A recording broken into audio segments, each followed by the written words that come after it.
The first time my family told me art was worthless, I was 12. I'd spent weeks working on a painting for my father's birthday, a detailed cityscape of Manhattan, where he dreamed of opening his next law office. He took one look at it and said, "Nice hobby, Olivia, but it's time to focus on real studies. No one makes money from art." 15 years later, I stood in my private studio in Chelsea staring at the same painting. It hung alongside my newest work, the collection that would debut at tomorrow's gallery opening. A collection nobody in my family knew about because I'd been showing under a pseudonym for the past 5 years. My phone buzzed. Mom's daily guilt trip right on schedule. "Darling, Thompson & Associates is still holding that junior associate position for you. Your law degree is going to waste while you play with paints." My law degree. The one they'd forced me to get instead of going to art school. The one I'd earned while secretly taking night classes at the Art Students League, learning techniques that would later become my signature style. "Still not interested, Mom," I texted back. "At least your sister is making us proud," came the swift reply. "Caroline just made partner at her firm. When are you going to grow up and join the real world?" I looked around my studio, 5,000 square feet of prime Manhattan real estate, paid for with the proceeds from my last 3 shows. The real world was doing just fine, thanks. "Some of us have different dreams," I wrote back, then silenced my phone. My assistant Julia poked her head in. The gallery called. "They're ready for the installation whenever you are, Ms. Rivers." Ms. Rivers. My professional name taken from the city rivers I loved to paint. Only a handful of people knew that the reclusive artist Isabella Rivers, whose urban landscapes sold for millions, was actually Olivia Chin, the disappointing daughter of New York's most prestigious legal family. "Thanks, Julia. Is everything set for tomorrow night?" She nodded, consulting her tablet. "All the major collectors confirmed. The waiting list for the opening is over 300 people. And..." She hesitated. "Your family's law firm requested tickets. Apparently they represent one of the collectors." I smiled, remembering all the times they'd mocked my art. The dinners where they'd lectured me about wasting my potential. The constant comparisons to Caroline, the successful daughter. "Give them VIP passes," I said. "Front row seats for the big reveal." My family had no idea that I'd been building my career in secret, showing my work under a pseudonym while they thought I was finding myself. They assumed I was living off my trust fund, probably struggling to make rent in some dingy apartment. They didn't know about the studio in Chelsea or the loft in Tribeca, or the beach house in the Hamptons. They'd never seen the magazine features about the mysterious Isabella Rivers, whose paintings of urban landscapes had revolutionized contemporary art. Tomorrow night that would change. I turned back to my latest piece. A massive canvas capturing the essence of New York at twilight, buildings bleeding into sky in my signature style. The technique I'd developed had caught the art world's attention 5 years ago. Critics called it revolutionary. Collectors called it genius. My family called my painting a waste of time. "Your sister argues cases before the Supreme Court," Dad had said at our last family dinner. "And you dabble in watercolors." I hadn't bothered correcting him, telling him that my dabbling had already earned me more than his law firm made in a year. Let them think what they wanted. Tomorrow they'd learn the truth. Julia returned with another update. "The Times wants to do a pre-opening interview. They're still hoping Isabella Rivers will finally show her face." For 5 years I'd maintained my privacy, never appearing in public as Isabella. My agent handled all the sales. My work spoke for itself. But tomorrow night at my biggest show yet, Isabella Rivers would finally be revealed. My phone buzzed again. "Caroline, this time, Mom's worried about you. Time to stop playing artist and get a real job. My firm needs paralegals." I let out a laugh that echoed through my studio. Caroline, who thought being a law firm partner was the height of success. Caroline, who had no idea her little sister's paintings hung in museums. The last family gathering had been particularly brutal. Caroline had just won a big case, and the celebration dinner turned into another lecture about my life choices. "I just don't understand," Mom had sighed, swirling her wine. "You had such potential. Now you waste your days with paint and canvas while your sister changes the world." Dad had chimed in. "Do you know how many strings I pulled to get you into law school? And you throw it all away for art." I'd sat there quietly letting them talk, knowing what they didn't. That my last painting had sold for more than Caroline's yearly partner salary. That museums were competing to host my shows. That the very galleries they name-dropped at parties were begging for my work.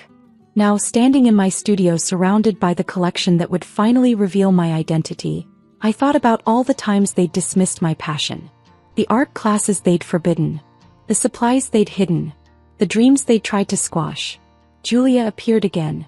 The gallery just sent over the price list for approval. I glanced at the numbers. My smaller pieces started at $500,000. The centerpiece, my Twilight New York canvas, was listed at $2.5 million. Perfect, I said, thinking of Caroline's proud announcement about her six-figure partner salary. And the guest list? My family's all confirmed through their firm. Front row seats as requested. I stepped back, taking in my collection. Each piece represented a moment they'd tried to discourage me. The cityscape from childhood. The river at dawn I'd painted instead of studying for the bar exam. The storm over Manhattan from the night I'd finally moved out, choosing art over law.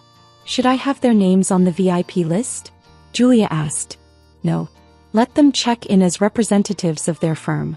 I want them to experience the full impact when they realize who Isabella Rivers really is. My phone buzzed one more time. A family group text from Caroline. Guess who's representing the mysterious artist Isabella Rivers' biggest collector? Finally got tickets to her reveal show tomorrow. Can't wait to see what the art world's latest sensation looks like. I smiled, picturing their faces when they realized the latest sensation was the daughter they'd dismissed for years. The caterers need the final count, Julia said. Tell them to add an extra bottle of champagne to my private reserve, I replied. I think I'm going to need it. The gallery hummed with anticipation. New York's elite art crowd mingled with celebrities and collectors, all waiting for the mysterious Isabella Rivers to finally show her face. Through the security cameras in my private room above the gallery, I watched my family arrive. Caroline came first, wearing her court suit-like armor, already networking with potential clients. Mom and Dad followed, looking important in designer outfits that probably cost less than a single brushstroke on my smallest canvas. 5 minutes until the reveal, Julia murmured, adjusting my designer gown, a far cry from the paint-splattered jeans my family was used to seeing me in. I touched the small cityscape necklace I wore, the only piece of art my family had ever supported. Grandma had given it to me before she died, whispering, "Don't let them dim your light, my darling artist." Ms. Rivers. The gallery owner knocked softly. Everyone's in position. Your family is in the front row as requested. I took one last look in the mirror. Gone was the struggling artist my family pitied. In her place stood a woman whose work commanded millions, whose name made headlines, whose talent had proven every doubter wrong. Ready, I said. The gallery lights dimmed. A spotlight hit the podium where the owner began his introduction. Ladies and gentlemen, for 5 years, the art world has wondered about the true identity of Isabella Rivers. Her unique vision of urban landscapes has revolutionized contemporary art. Her work hangs in major museums worldwide. And tonight she has chosen to finally step into the light. Through the camera feed I watched my family's faces. They looked bored, probably thinking about billable hours they could be logging instead of attending an art show. Please welcome, the owner continued, the artist who has captured the soul of our city, Isabella Rivers. I descended the curved staircase, my dress catching the light. The crowd gasped, partly for dramatic effect, partly because no one had expected Isabella Rivers to be so young. Then I reached the bottom step, turned toward the front row and smiled directly at my family. The recognition took a moment. Caroline's eyes widened first. Then Mom's champagne glass slipped from her fingers, shattering on the marble floor. Dad's face went from confused to shocked to pale. Thank you all for coming, I said into the microphone, my voice carrying across the now silent gallery. Art has always been my truest voice, even when others tried to silence it. The audience applauded, unaware of the drama unfolding in the front row. Critics rushed forward with questions about my technique, my inspiration, my decision to reveal my identity. Ms. Rivers, one called out, your latest piece is already bid up to $2 million. Did you expect this level of success? I looked directly at my father. Success comes in many forms. Some measure it in billable hours. I measure it in brushstrokes. The evening became a blur of interviews and congratulations. Collectors bid against each other for pieces that had been painted in secret while my family thought I was wasting time. Museums' representatives negotiated for exhibitions. Finally, Caroline pushed through the crowd, her lawyer face on. Miss Rivers, we need to talk. About what? I asked coolly. About how art isn't a real career. About how I'm wasting my potential. Or about how your firm's client wants to buy my painting for $2 million. We didn't know. Clearly. I signed another catalog for a collector. How's that partner salary looking now, sis? Mom and Dad hovered nearby, clearly unsure how to handle this new reality where their unsuccessful daughter was the star of the evening. Darling, Mom tried, why didn't you tell us? Would you have listened? Or would you have tried to take control, like you did with every other aspect of my life? We were trying to protect you, Dad said. The art world is so uncertain. I gestured around the gallery. Does this look uncertain to you? My smallest piece here is worth more than your monthly law firm profits. But you never showed us your work, Mom protested weakly. I showed you everything when I was younger, I corrected her. You just never saw it. You were too busy pushing me toward law school, toward your definition of success. The gallery owner approached with an urgent expression. Ms. Rivers, the MoMA curator, would like to discuss a solo exhibition. Of course, I smiled. Excuse me, family. Some of us have real work to do. The next morning my show made headlines everywhere. Mystery artist revealed. Legal family's black sheep is art world's golden child. Isabella Rivers. The $20 million secret. My phone exploded with messages from family members who'd dismissed my art for years. Cousins who'd laughed at my paintings now wanted commissions. Aunts and uncles who'd sided with my parents suddenly remembered they'd always supported my creativity. Caroline's message was the most interesting. We need to talk about representing you legally. Your art career clearly requires proper management. I had Julia send her a formal response. Ms. Rivers is already represented by the top art law firm in New York. But thank you for your interest. Mom tried next. Darling, we should host a family dinner to celebrate your success. I'll invite all our society friends. Sorry, I texted back. Too busy preparing for my MoMA exhibition. Dad's message was the most surprising. I still have that cityscape you painted me for my birthday. I keep it in my office. I went to his law firm that afternoon, curious. There it was, hanging behind his desk.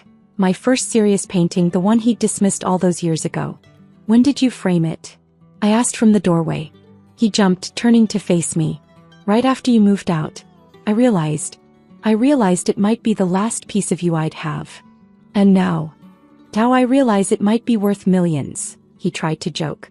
That one's not for sale, I said quietly. Some art is too personal to price. He nodded, understanding something for the first time. I was wrong, Olivia. About everything. Yes, you were. I studied the painting, seeing how far my technique had come. But you taught me something valuable. Success is the best revenge. Are we? He hesitated. Are we still family? That depends, I replied. Can you accept that your daughter is an artist, not a lawyer? That my success came from following my dreams, not yours? The silence stretched between us, filled with years of disapproval and dismissal. Your newest piece, he said finally. The Twilight Cityscape. It's extraordinary. It's sold, I told him. For $2.3 million, actually. A record for a contemporary urban landscape. He sat heavily in his chair. More than our firm makes in a month. Success comes in many forms, Dad. You just have to open your eyes to see it. I left him there, staring at my childhood painting, and went back to my studio. I had a museum exhibition to prepare for. The next few months transformed my family dynamics completely. Caroline stopped bragging about her partner's salary when she realized my monthly art sales exceeded her yearly income. Mom's society friends now bragged about knowing the famous Isabella Rivers, though Mom had to admit she'd never actually been to my studio. I maintained my boundaries, focusing on my work while letting them adjust to the new reality. They weren't invited to my private showings or studio sessions, but they could attend public events, just like anyone else who had doubted Isabella Rivers. 1 year after my revelation, I opened my own gallery in Chelsea. The centerpiece was a new collection called Silenced Voices, paintings representing every time my family had tried to stifle my art. The show sold out in hours, breaking records for a contemporary collection. Caroline came to the opening looking uncomfortable in the art crowd. "I have to admit," she said, watching a collector write a 7-figure check for one of my pieces, "you proved us all wrong." "That wasn't my goal," I replied, signing another catalog. "I just proved myself right." Now when my family brags about their successful daughters, they have to mention both, the lawyer and the artist, the one who followed their path and the one who blazed her own. And in my father's office, that childhood cityscape still hangs behind his desk. Not because it's worth millions now, but because it reminds him that sometimes the greatest success comes from letting go of your expectations and letting talent speak for itself. I still paint every day, but now I do it in a light-filled studio overlooking the city I love to capture. My work sells for prices that make my family's legal fees look like pocket change. Museums worldwide display my pieces. But my favorite painting? It's still that first cityscape, the one that taught me sometimes you have to believe in your art even when no one else does. Sometimes the most valuable masterpiece isn't the one that sells for millions. It's the one that shows you who you really are, even when everyone else tries to paint a different picture.